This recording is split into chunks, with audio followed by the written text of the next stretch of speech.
Bismillahirrahmanirrahim. Assalamualaikum warahmatullahi wabarakatuh. Sukanya saya ingin memperkenalkan diri saya. Nama saya Nurlina binti Muhammad Asri, merupakan pelajar PDPP dari IPG Temenggung Ibrahim. Hari ini saya akan membentangkan sebuah tajuk yang berkaitan dengan satu isu semasa berkaitan etika guru dan hak asasi manusia. Dari segi pengenalan, profesional keguruan merupakan satu amanah yang dipertanggungjawabkan kepada individu untuk menjalankan tugas dengan sebaiknya serta mempunyai integriti dan juga accountability, iaitu tanggungjawab terhadap murid dan juga masyarakat. Guru merupakan tonggak kepada hala tuju pendidikan yang menekankan peranan penting dalam meningkatkan kepribadian dan juga tingkah laku yang sewajarnya dalam setiap diri pelajar. Hal ini menjadikan guru berperanan sebagai pendidik dan juga pembimbing anak bangsa supaya mereka dapat meningkatkan lagi potensi diri secara menyeluruh demi melahirkan modal insan yang seimbang dan juga harmonis selaras dengan falsafah pendidikan kebangsaan. Isu semasa yang saya ingin bincangkan ialah guru minta pelajar tukar agama, KPM siasat video tular. Seterusnya, kenyataan berkaitan isu berbangkit. Kementerian Pendidikan Malaysia KPM telah menjalankan siasatan awal bagi mendapatkan kesahihan maklumat berkaitan dakwaan guru yang meminta murid untuk menukar agama. Kementerian Pendidikan Malaysia telah pun mendapatkan maklum balas awal daripada Jabatan Pendidikan Wilayah Persekutuan Kuala Lumpur berhubung dengan video tular di media sosial berkaitan dakwaan guru meminta murid menukar agama.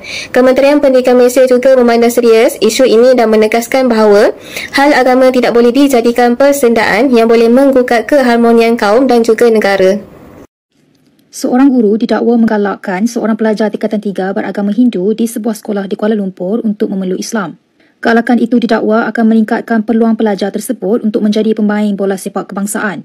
Ibu pelajar tersebut mendakwa anak lelakinya itu mendedahkan bahawa guru itu telah bercakap kepadanya tentang Islam sejak 6 bulan lalu. Specifically sebab kenapa dia pergi dekat anak saya, sebab anak saya dalam sekolah tu dia atlet olahraga dengan peringkat kebangsaan dalam sukan bola sepak. Di dalam sekolah dan di luar pun dia memang ada dalam beberapa kelab. So cikgu ni kata kalau you nak namakan sekolah ini, you kena masuk Islam. Kami nak seorang budak Melayu je yang dapat pangkat yang teratas. So dari isu ni saya berbincang ni, dia selama ni why you tak beritahu saya. Dia kata saya memang bukan nak convert atau nak masuk dalam Islam, saya hanya dengar apa yang cikgu cakap, tapi saya takkan buat sebelum dia akan tanya saya. But the thing is, dia memang dah ada pressure dekat sana. Ganggu dia punya study. And then he worry because his markah, dia punya PPD or something, dia kata akan terjejas kalau tak follow apa yang cikgu kata. Ibu bapa pelajar berkenaan telah membuat laporan polis berhubung perkara itu. Ketua Polis Daerah Cerazam Halim Jamaluddin mengesahkan kepada Malaysia Kini bahawa siasatan sedang dijalankan.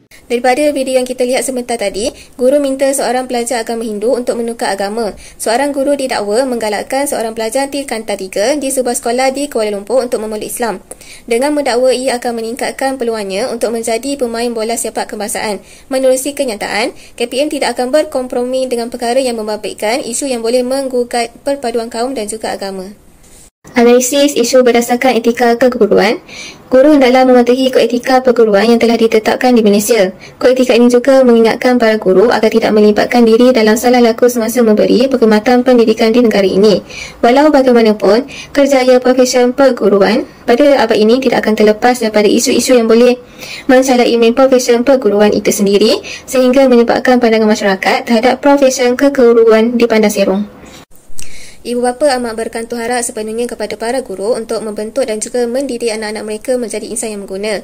Guru seharusnya menunjukkan teladan yang baik terhadap anak muridnya agar menjadi contoh kepada mereka untuk diikuti. Penerapan nilai perpaduan dalam diri seorang guru haruslah ditekankan supaya semua guru di Malaysia akan sentiasa cakna terhadap isu tersebut daripada terus berlaku dan tiada kesalahan dalam pelanggaran kod etika perguruan itu sendiri. Seterusnya, analisis isu berdasarkan perundangan, peraturan-peraturan pegawai awam iaitu kelakuan dan tata tertib 1963 iaitu dibuat di bawah perkara 132/2 Perlembagaan Persekutuan. Ia menggantikan perintah-perintah am, kelakuan dan tata tertib bab D 1980. Seterusnya, peraturan-peraturan lembaga tata tertib perkhidmatan awam 1963 iaitu dibuat di bawah perkara 144/5B Perlembagaan Persekutuan. Bagi perkara 3A-1, seseorang pegawai hendaklah mematuhi peruntukan-peruntukan peraturan-peraturan ini dan juga perkara -2, pelanggaran mana-mana peruntukan peraturan-peraturan ini oleh pegawai boleh menyebabkan pegawai dikenakan tindakan tata tertib di bawah peraturan-peraturan ini. Berikut merupakan kesalahan tata kelakuan dalam perkhidmatan awam. Perkara 4/2, seseorang pegawai tidak boleh berkelakuan dengan cara yang boleh memburukkan ataupun mencemarkan nama baik perkhidmatan awam. Isu yang berbakit tersebut telah menyebabkan nama baik perkhidmatan awam tercemar sehingga boleh mengakibatkan masyarakat memandang seron terhadap guru serta Kementerian Pendidikan. Analisis isu berdasarkan hak asasi manusia. Menurut artikel 18 Deklarasi Hak Asasi Manusia Sejagat, ia mengatakan bahawa seseorang individu mempunyai kebebasan dan juga hak dalam beragama. Di Malaysia, kebebasan beragama juga dijamin di bawah perkara 11 Perlembagaan Persekutuan, di mana ia telah menetapkan bahawa setiap orang berhak menganuti dan juga mengamalkan agamanya. Perkara 11/1 mengatakan tiap-tiap orang berhak menganuti dan juga mengamalkan agamanya dan tertakluk kepada fasa (4) jelas difahami bahawa kebebasan menganuti atau mengamalkan agama tercatat di dalam Perlembagaan Persekutuan. Artikel ini jelas menunjukkan bahawa tiada paksaan dalam memilih agama dan isu yang berbangkit tersebut tidak seharusnya timbul. Guru seharusnya bertindak sebagai role model untuk mendidik dan juga membimbing anak muridnya ke arah kebaikan. Isu tersebut telah membawa kesan kepada goyahnya perpaduan kaum di Malaysia dan boleh menyebabkan permusuhan antara kaum. Oleh itu, setiap individu perlu cakna akan hak asasi manusia dalam kebebasan beragama dan sentiasa berhati-hati dalam pertuturan yang membabitkan isu keagamaan maupun perkauman. Terdapat 5 implikasi salah laku guru terhadap profesion keguruan. Yang pertama, profesion keguruan akan dipandang serong oleh masyarakat. Yang kedua, menjejaskan nama baik guru yang bekerja dalam profesion perguruan. Yang ketiga, hubungan guru dengan murid menjadi renggang. Yang keempat ialah menjejaskan masa depan guru tersebut. Dan juga yang terakhir ialah murid akan hilang motivasi untuk ke sekolah.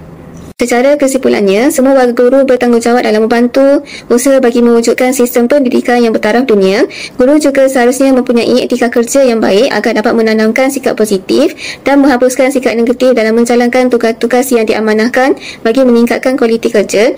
Walaupun isu tersebut sedikit sebanyak telah menjejaskan imej profesion keguruan, masyarakat seharusnya bijak dalam menilai bahawa tidak semua guru mempunyai sikap yang sama dan masih ada lagi guru yang betul-betul rumus mendidik anak bangsa dengan jujur dan ikhlas. Akhir sekali, berikut adalah rujukan bagi hasil pemetangan ini. Sekian sahaja daripada saya. Terima kasih.